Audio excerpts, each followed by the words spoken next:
When I tell you memories hold such a special and remarkable place in our hearts, I kid you not.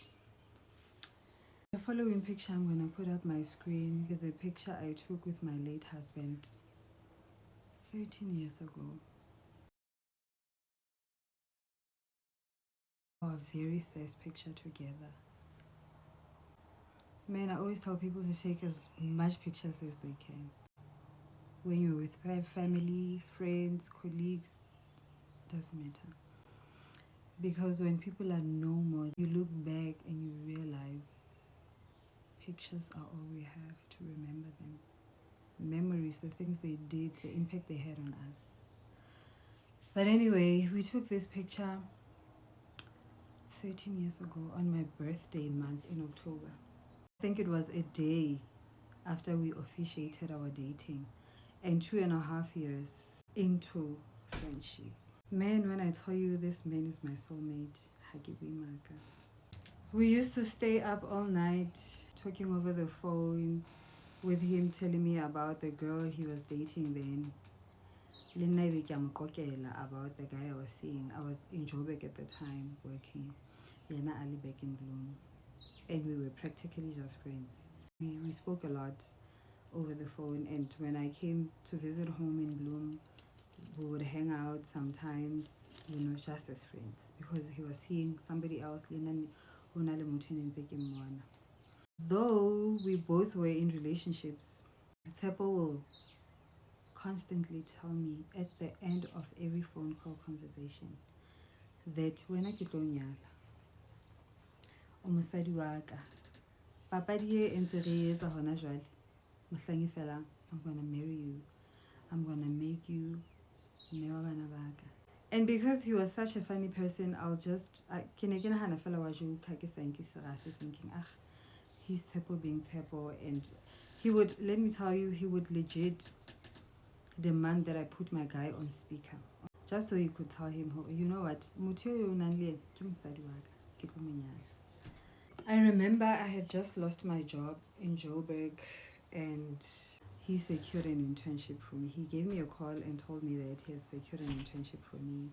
I should send him my CV so that he can take it to his people at some government department that I'm not going to disclose. But hey, me being me, I turned the offer down because I was in Joburg. I believed there were endless of opportunities for me to grow and become whatever I wanted to be. Yaba ke a dula Joburg for like 2 or 3 months. Then this one time he bought me a bus ticket. For a week. I boarded the bus. I came to Bloom. I didn't even tell my mom I was around. Mind you, home is Bloom.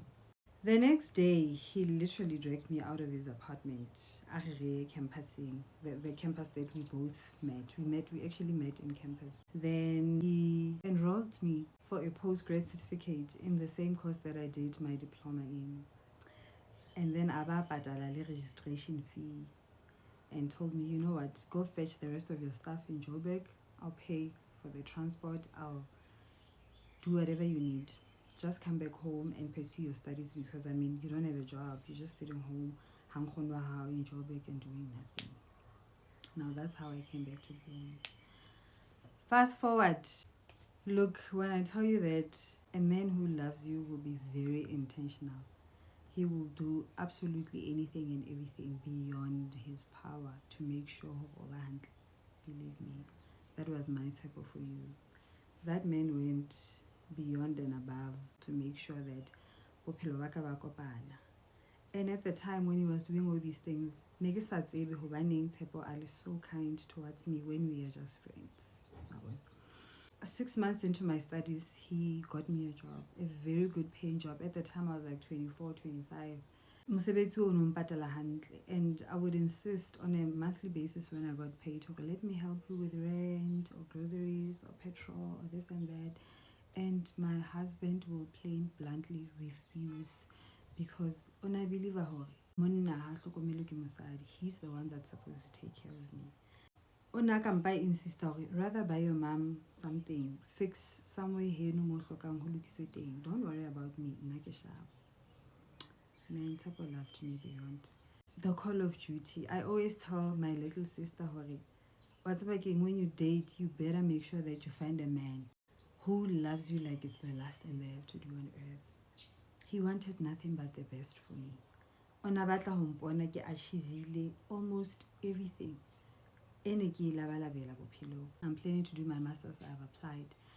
And the thesis, the research thesis that I've used, my husband wrote it for me. He drafted it for me from page 1 until page 22 or something. Tepo did that thesis for me because he knew how bad I wanted to pursue my master's. Just before he passed, he compiled it. I applied using the same thesis. Like, I'm getting emotional. And should I be accepted at the institution of choice, I'll be doing my master's in honor of that man. For the dedication, the love, the support, the zeal, the love that he gave me. I grew up without a father, but I wasn't looking for a dad. I wasn't looking for anyone to replace my father. But boy, let me tell you, the love that Tepo gave me, other than the love of a parent, was extremely out of this world. Completely out of this world. I'm getting emotional. Let me know if you want a part 2.